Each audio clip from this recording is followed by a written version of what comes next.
So, make sure this is set right. So we have the quiz tomorrow. Remember that tomorrow is a Friday, not a Wednesday. The quiz will be on 10.1 to 10.4. I'm sorry, 10.1 to 10.5, plus the beginning of the torque stuff. Okay, so I'm not going to ask you to use, say, I'm not going to ask you to use tau net equals I alpha, because we haven't really done any problems with that yet. But you do need to understand that the definition of torque is R cross F, okay? And understand that we also express that as RF sine phi. Okay, so you need to understand the basics of torque plus all the kinematic stuff. And I can't pull everything apart what 10.1 is about. What? Oh yeah, so you do need to know about kinetic energy. You do need to know about calculating I. Okay, remember that I told you you would never have to memorize the I's from that table, and that is true. But you do need to remember that I is equal to mr squared, that it's equal to the sum of a bunch of small objects that you had in your homework. You need to remember things like that, and you need to be able to use the I values that are given to you. So I could tell you have a cylinder rotating and find its kinetic energy. Okay, if I give you what I for the cylinder is, you need to be able to use that. Okay, I'm not going to ask you to memorize what I for a cylinder is, or figure it out. Okay. So, and then all the kinematic stuff. So all the theta, omega, alpha, t, all of those equations. Okay, so that's what tomorrow's quiz is on. It's really not that long, but it's all we're gonna do in that short. All right, we good?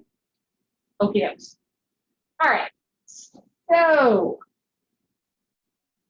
moving on.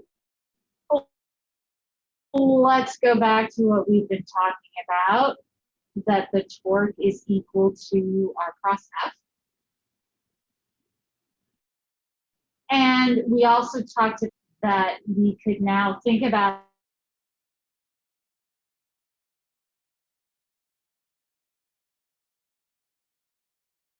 torque as a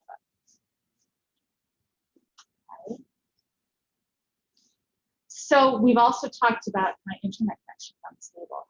We've also talked about a variety of different ways to express this and how to figure this out. Okay. And we talked about how we could find the magnitude of R cross F as the magnitude of R times the magnitude of F times the sum between them.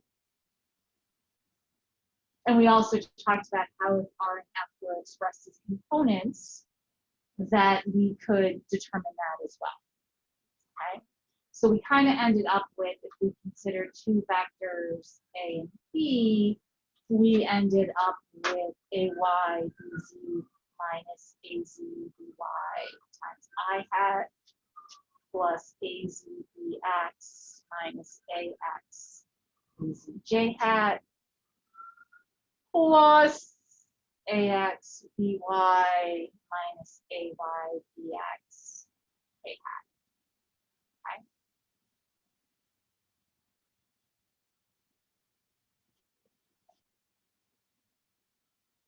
All right, which you should have written down somewhere from last week.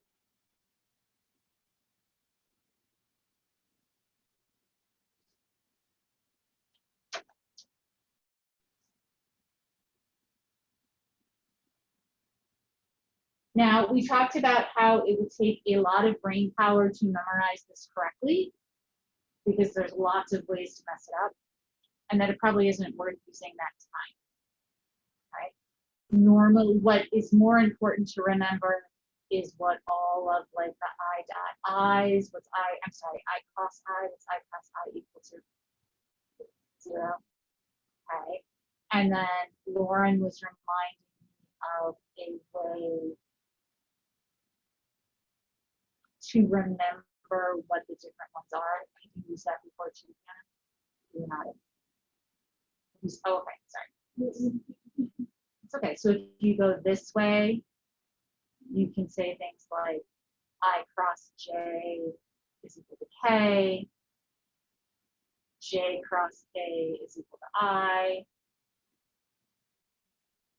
K cross I is equal to J. So you just have to keep moving the same way around the triangle, okay? Which can be useful and helpful, okay?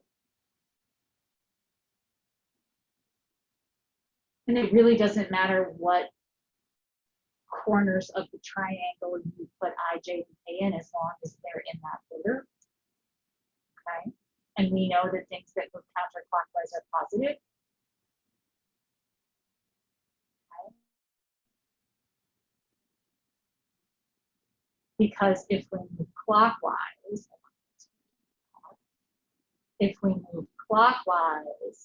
which we all know is negative, okay, then I cross K is equal to negative J, etc. Okay. So that's just another way to remember it if you don't want to use your right hand rule.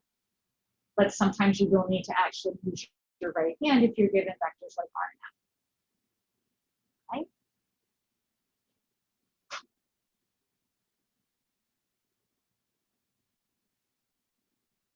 It is very unlikely that you will be in a situation where A and B both have all three components and you end up with this really big long thing. Usually, at least each vector has at least one component equal to 0, because we're not here to ask you to do algebra, we're here to help you understand physics. Okay? But I want to talk about one last way that you can figure out this cross product. Okay? So everybody got what they want off of here? Yes? Okay. So if we have a cross B and they have components, we can kind of write it as a matrix. So across the top, you write I, J, and K across the columns.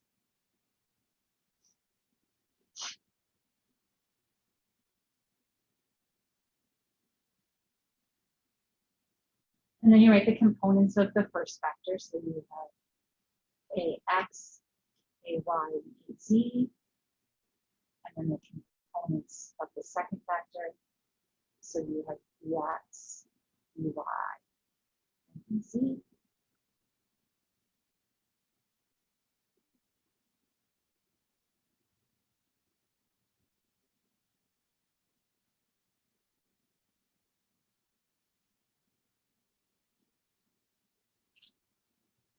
And you might want to copy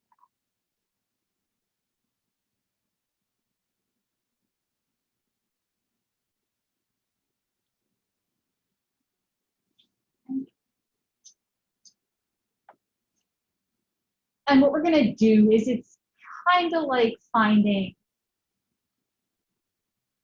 the determinant of the matrix, but not quite. Okay. So if we want to figure out what the I component is, what you're going to do is you're going to block the row and the column that I is in. And then you're going to take these multiplied together minus those. So it's going to be AY BZ minus AZ BY.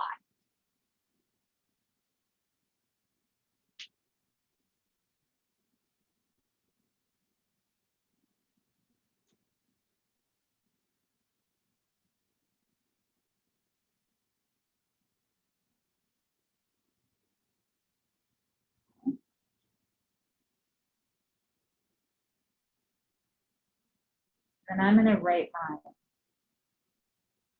over again down here.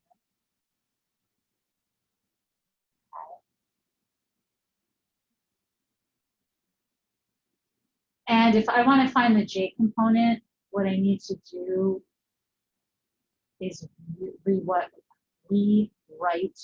my I component.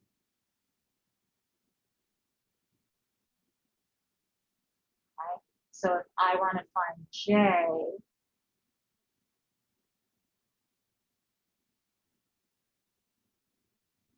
again, I'm going to block the row and the column. And take the product of that minus the product of that. So it's going to be J times AZBX minus AY. Easy.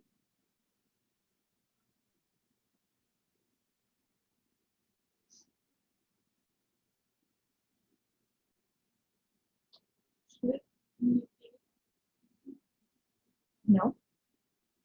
It should be AZBX. Oh, yes. Here you. No, that should be it.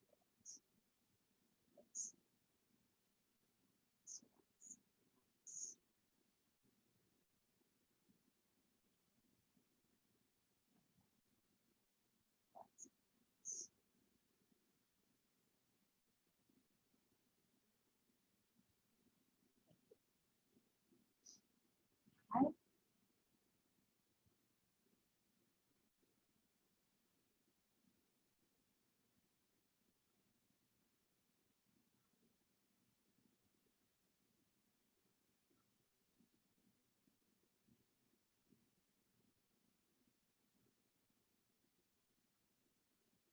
And then define the K component.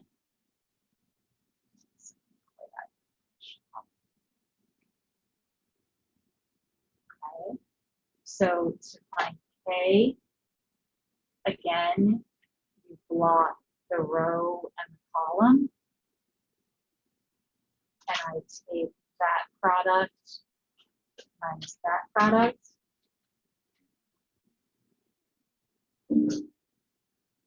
So that's going to be plus K AXBY minus AY.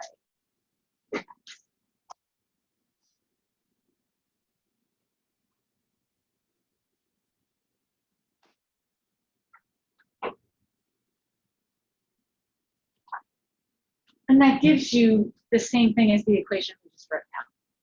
But you don't have to remember, you're remembering the process instead of trying to memorize an equation. Okay. And again, it's rare that both vectors A and B will have all three components, something with 0, just to be really easy. Okay. All right, we good? Okay, a variety of ways to do this. This will not be on tomorrow's quiz. Okay. All right. So then let's move on to our example about force F. Is that example 1, 2, 4? It's 2. Thank you very much. Example 2. So we have a force F, which is 2.0 newtons I minus 3.0 newtons K, acts on a pebble with position vector R is equal to 0.50 meters J minus 2.0 meters K relative to the origin. What is, we'll just start with part A. What is the resulting torque acting on the pebble about the origin? And then for part B, it's about a point with coordinates 2, 0, and -3. Okay. So note that when we're talking about finding torque, and I think I mentioned this last week, it's always around a particular axis. Okay, it's always with respect to something. Sure. Okay, so it's always with respect to a particular axis. All right, so if we're going to find the torque, we've got torque is equal to R cross F.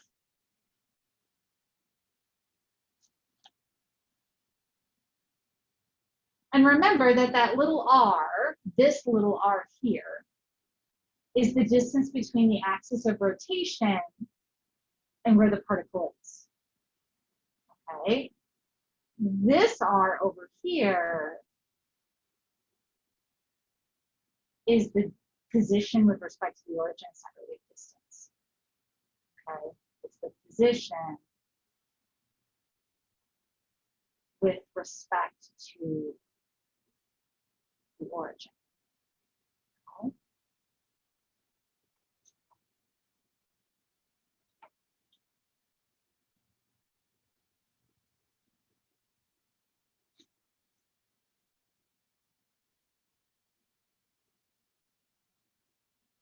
Now, in part A, those things are the same. Okay? Because my axis of rotation is the origin, because I'm measuring this torque with respect to the origin. Okay? So for part A, I can really just substitute in R. So I've got 0.50 meters J minus 2.0 meters K. Let me try that neatly. And actually, I think what we're going to do at this point is this will be one of the few times that I won't make you write in the units. So that's going to be R cross F.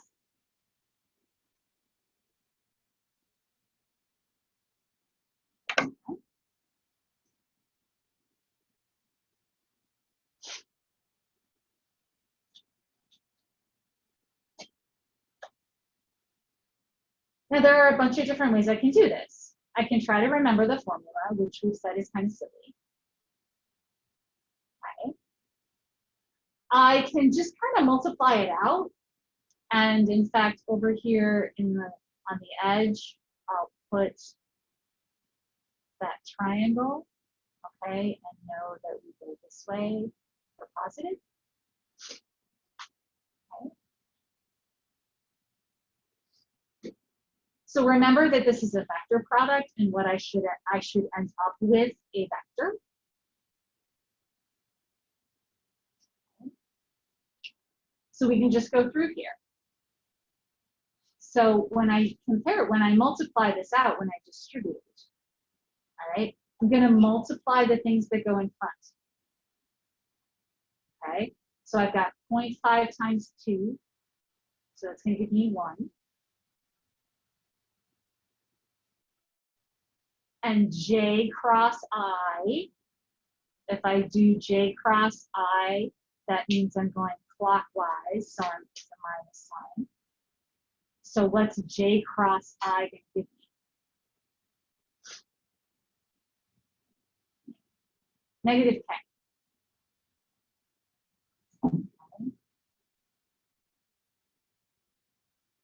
I prefer my axis.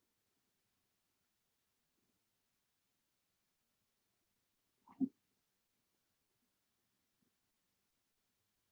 So now I'm going to take 0.5 times negative 3, and what do I get?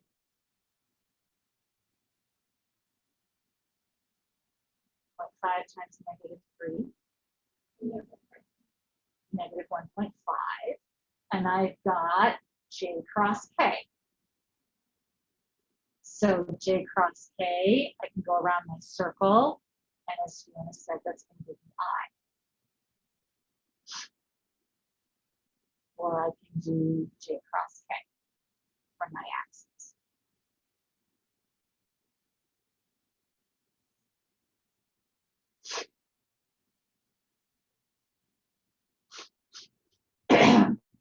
Okay, with me? All right, so now I'm going to go to my second term here. I've got negative 2 times 2. What's that going to give me? Negative 4. And I've got K cross I. So K cross I is positive J, actually. K cross I. I'm going the right way, so it's positive J. Okay.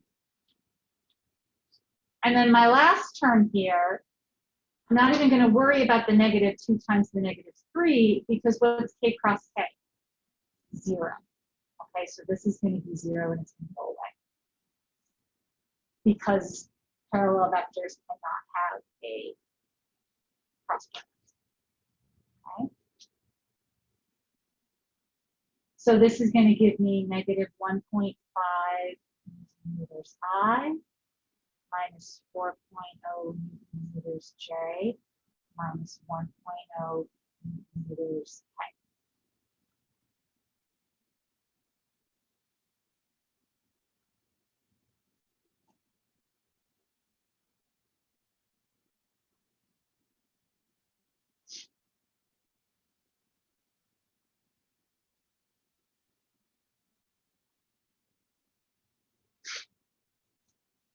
But let's check our answer.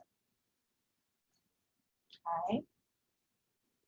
Let's do our cross F and do it like the matrix. So I have I, J, and K.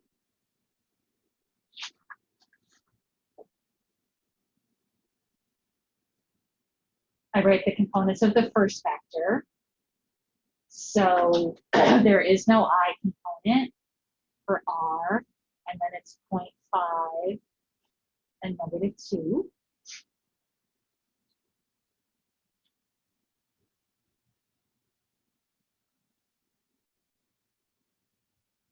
And then for F, I have 2.0 in my I direction, I have nothing in J, and I have negative 3.0 in K.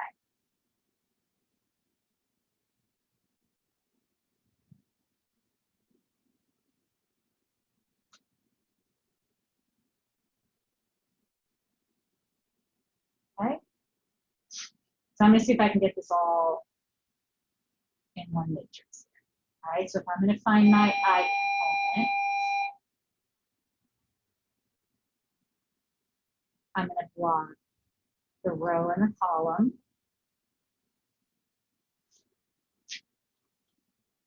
It's going to be 0.5 times negative 3, which is negative 1.5, minus negative 2 times 0, which is 0.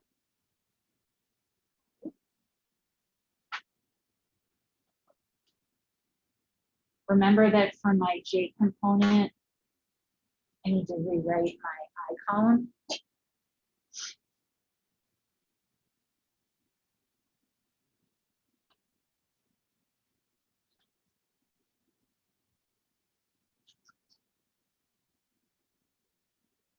Okay.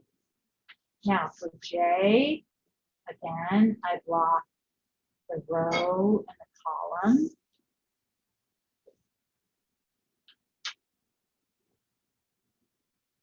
So I've got negative 2 times 2, which gives me negative 4, and minus 0 times negative 3, which gives me 0.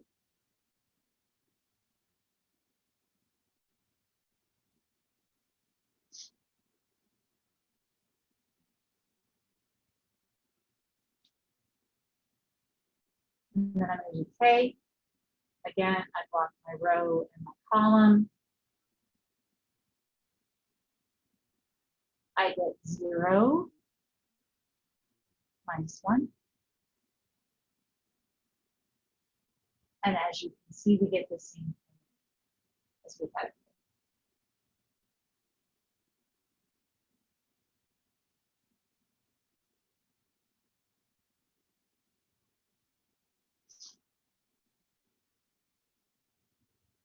Okay, so you don't obviously have to do it both ways every time, but I think it's important to see that you get the same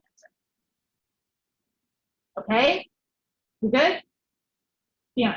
Is there any difference on these two variables?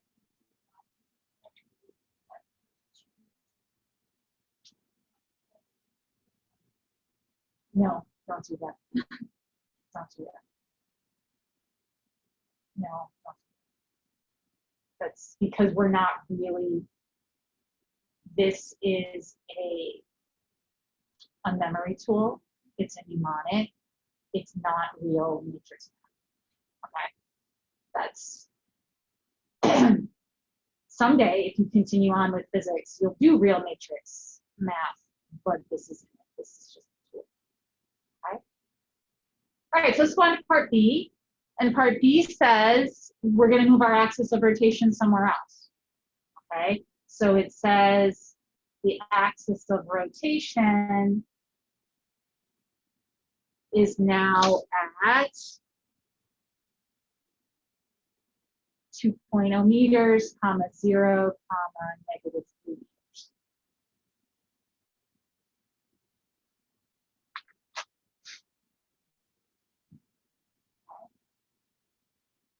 So pictures don't usually help, but we'll try. So here's my x, my y, and my z axis. Okay. And my particle is over here somewhere. And so that r that's equal to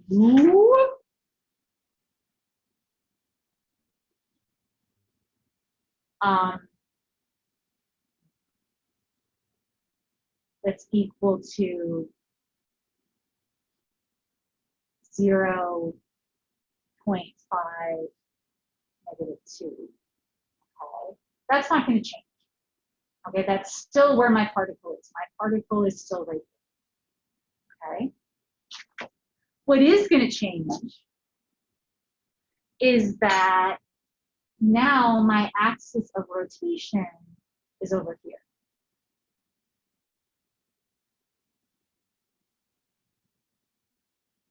And we'll call that r prime. So we'll call this r prime.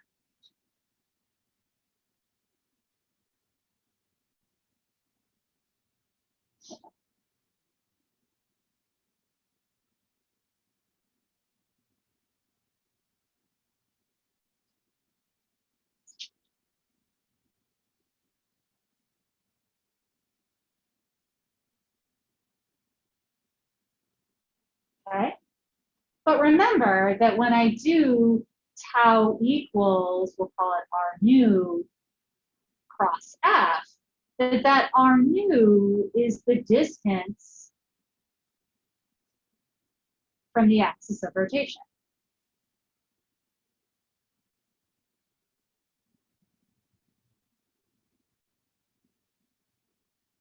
To wherever the particle is or to wherever the force is being applied.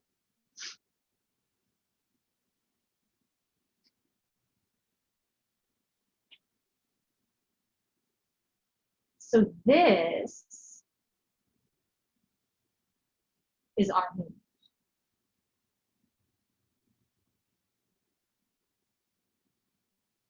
Because it's the distance from the axis of rotation to where the particle is.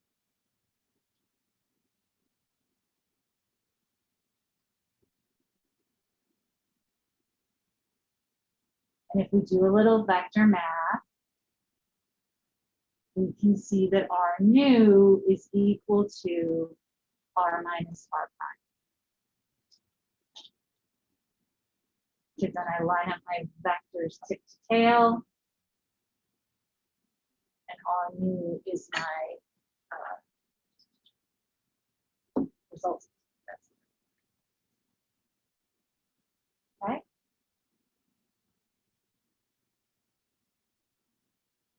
So r is negative 2.0 I. No, it's not, sorry.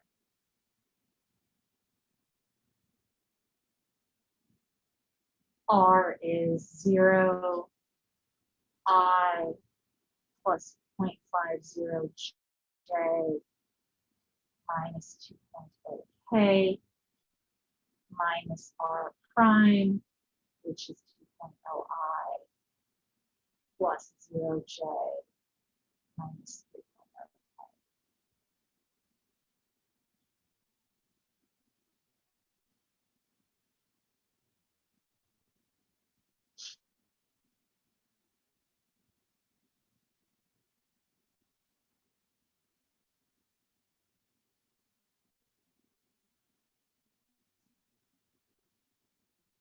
K. And this isn't multiplication or division or anything, we're just adding.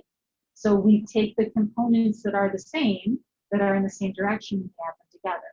So this is going to give us negative 2.0i plus 0.50j plus 1.0k.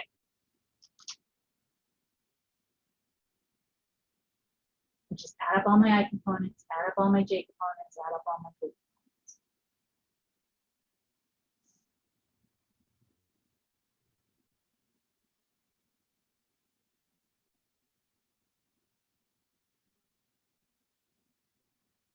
So now my tau is R nu cross the same old F.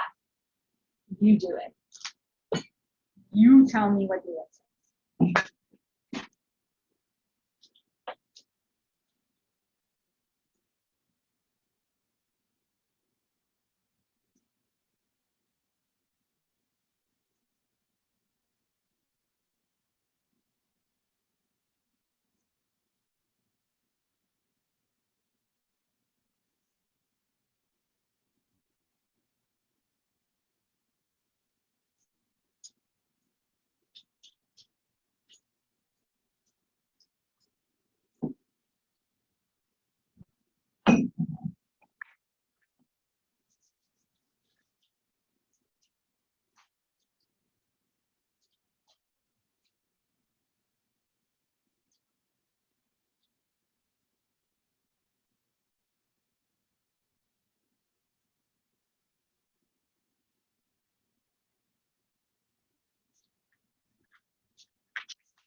Yes, I know, it's just, I'm still sharing.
Bless you.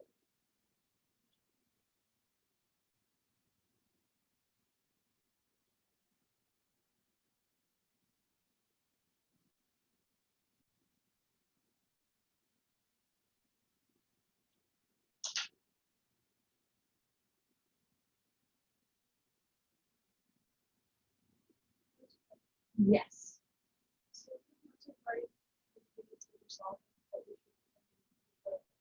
Yes, you should put them in. You should put, just so guests can hear what we're saying.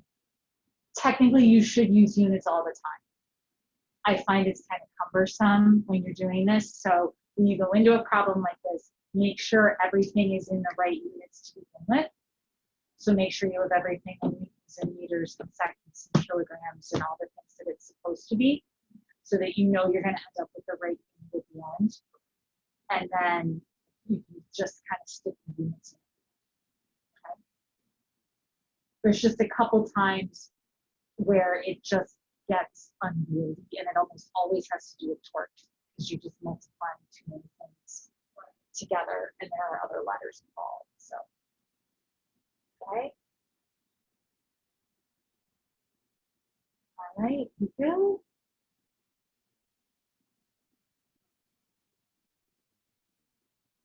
I feel like we haven't done nearly enough problems with tau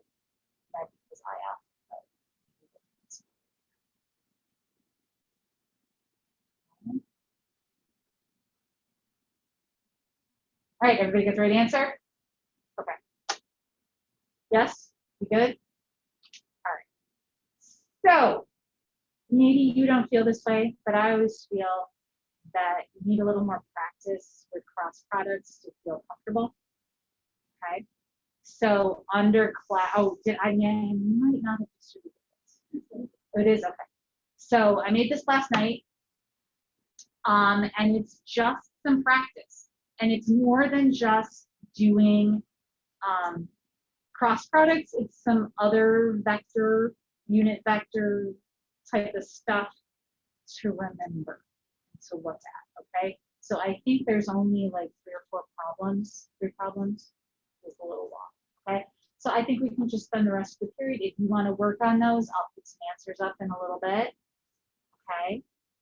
I will pause. I will stop sharing. And I will pause the recording.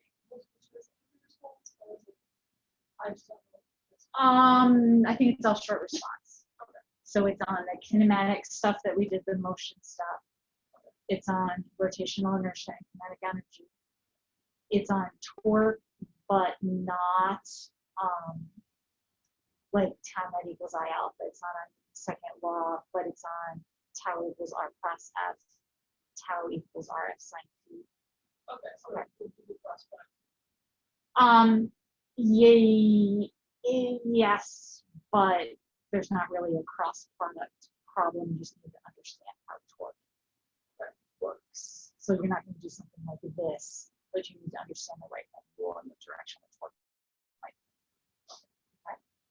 Just to clarify, you said the torque in the sense of the R plus F, not the I times alpha. Not I times alpha. So it's not Newton's second law in the rotational form. It's finding the torque. Okay. Sure.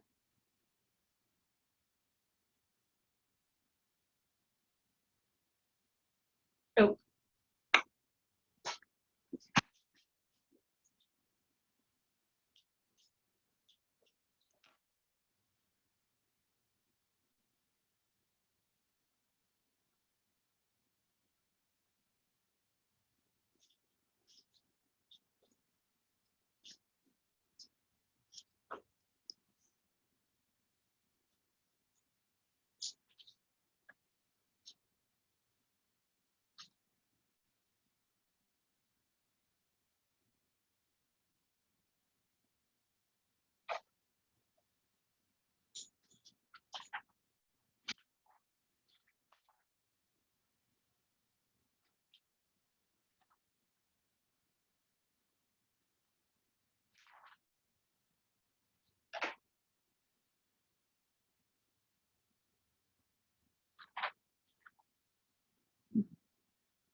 What's up?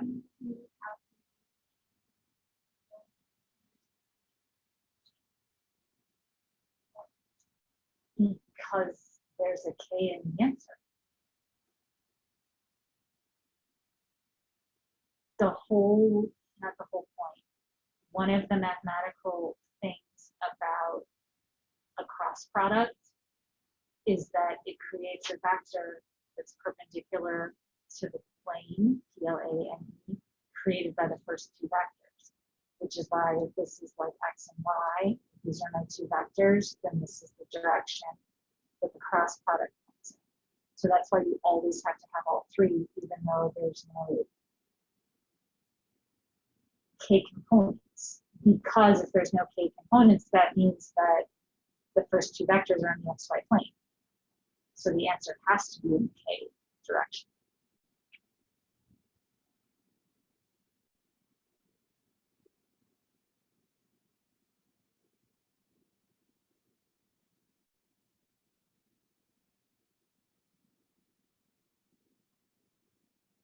I just want to scroll down so that the recording can see what all of the answers are, and then I'll go back up.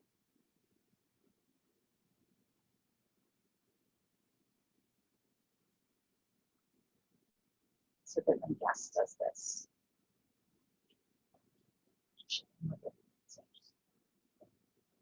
Pause.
For number 2. So that, oh, it should be 4. Thank you. I got it because I added instead of multiplying.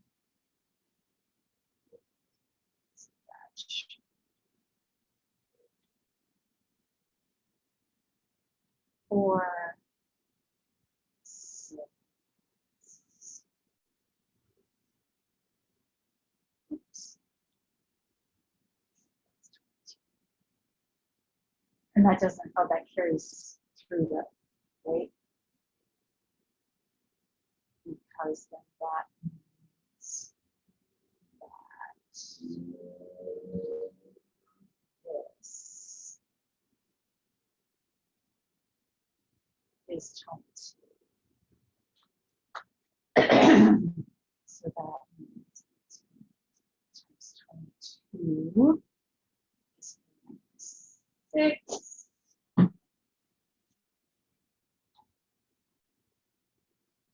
Minus 210.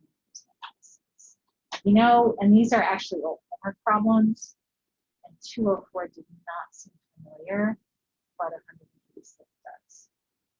So cool. Thanks, Anna.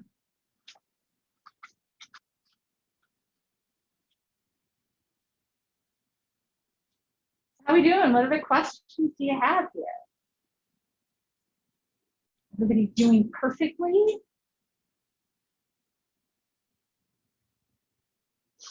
A lot of things to review here.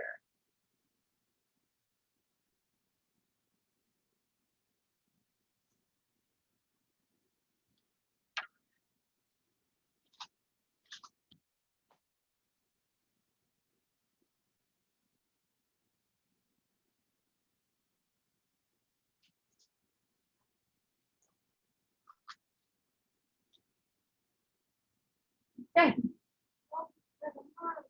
What are you? Pardon? Maybe I made another mistake. Kind of looks like I did, right? So let's do it together. Because these are problems that took from somewhere else. So, aha. So for my eyes, I have 0. For my J's, I have positive 18. For my K's, I have -10, so it should really be 8. What you got? Awesome.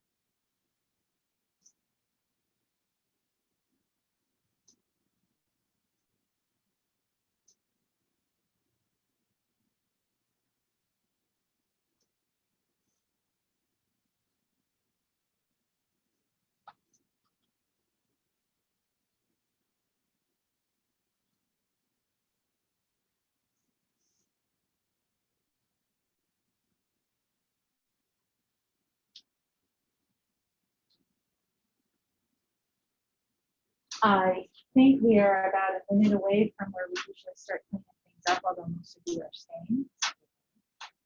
So if you want to write down the answers that are there, you're welcome to stay, but I do need to shut out of the Zoom so that I can have this be a separate class and Beth doesn't have to sit through both of this. So why don't you make sure you write down your answers and then you can take a break. Yeah.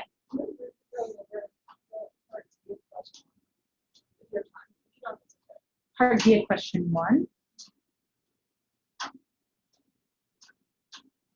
is, okay, the A component along, okay. So, a million years ago, let's leave this up there. A million years ago, we said,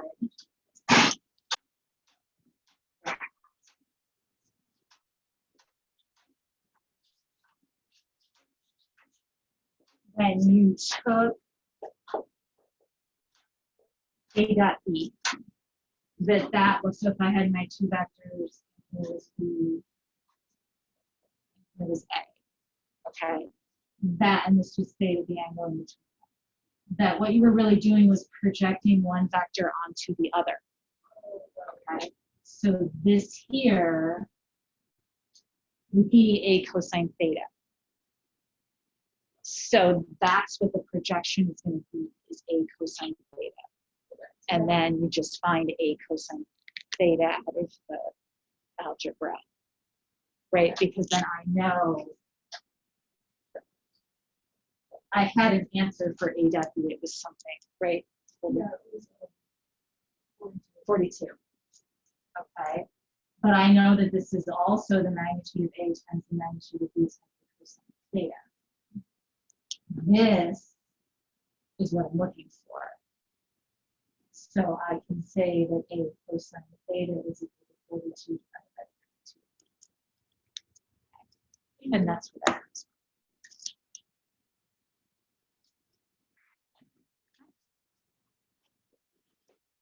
All right.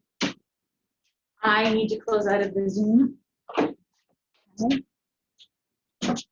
So that.